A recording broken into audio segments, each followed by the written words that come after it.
Assalamualaikum warahmatullahi wabarakatuh. Halo semua, perkenalkan nama saya Nurahmadini dengan NIM 2523026. Saya dari kelas 4A PTIK dan saya juga merupakan salah satu mahasiswa dari UIN CM Jamil Jambek Bukit Tinggi. Nah, tujuan saya membuat video ini untuk memenuhi salah satu ujian akhir semester dari mata kuliah Perencanaan Pembelajaran TIK yang mana diampu oleh Ibu Radiatul Husni MPDT. Nah, di sini saya akan menjelaskan apa itu LKPD dan apa itu handout dan apa tujuannya dan bagaimana langkah-langkah membuatnya dan apa juga perbedaan antara mereka berdua. Nah, silakan disimak ya. Baiklah, yang pertama kita akan membahas tentang apa sih itu LKPD. Nah, LKPD itu merupakan singkatan dari Lembar Kerja Peserta Didik. Nah, LKPD ini adalah lembar kerja atau tugas tertulis yang diberikan guru kepada siswa agar membantu pembelajaran jadi lebih aktif. Nah, biasanya di dalam LKPD ini berisi petunjuk, soal, aktivitas, atau percobaan yang harus dikerjakan siswa baik secara berkelompok maupun individu. Selanjutnya, kita akan membahas tentang apa sih tujuan dari LKPD. Nah, tujuan yang pertama dari LKPD itu adalah untuk membimbing siswa dalam memahami materi. Yang kedua, untuk melatih keterampilan berpikir siswa dalam memecahkan masalah. Yang ketiga, untuk membantu pembelajaran jadi lebih aktif. Selanjutnya, kita akan membahas tentang langkah-langkah dalam membuat LKPD. Nah, langkah yang pertama, kita harus tentukan dulu tujuan pembelajarannya. Jadi kita harus tahu nih, apa sih yang ingin dicapai siswa setelah menyelesaikan LKPD tersebut.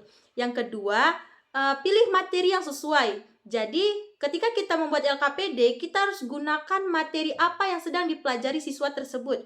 Yang ketiga, susun kegiatan atau soal. Jadi dalam membuat LKPD juga kita harus buat soal atau tugas itu yang bisa mengajak siswa untuk berpikir aktif.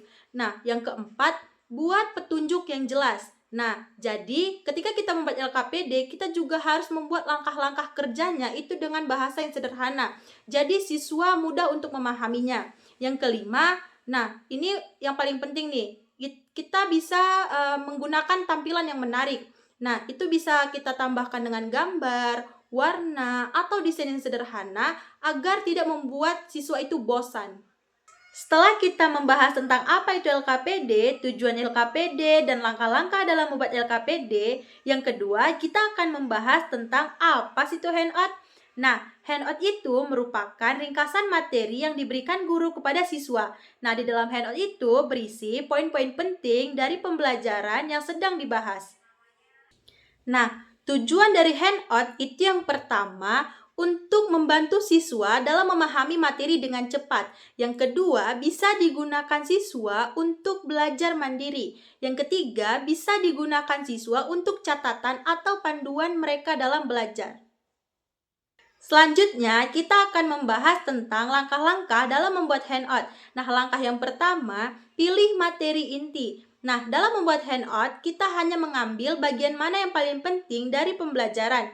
Ini bisa kita ambil dari buku ataupun modul. Yang kedua, tuliskan ringkasan materinya. Nah, dalam menulis ringkasan materi ini, kita bisa gunakan kalimat yang singkat dan mudah dipahami oleh siswa. Yang ketiga, gunakan poin-poin agar lebih rapi dan mudah dibaca juga oleh siswa. Yang keempat, gunakan contoh. Nah, kenapa kita harus menggunakan contoh? Karena biasanya dengan contoh itu siswa bisa lebih cepat dalam memahami. Yang terakhir, gunakan tampilan yang menarik. Yang terakhir, kita akan membahas tentang perbedaan dari LKPD dan handout.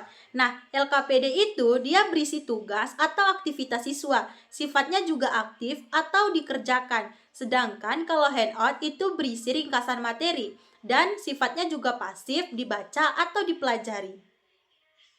Baiklah, mungkin hanya itu saja yang bisa saya sampaikan tentang penjelasan dari LKPD dan handout. Jika ada salah kata, saya meminta maaf dan saya akhiri dengan wassalamualaikum warahmatullahi wabarakatuh.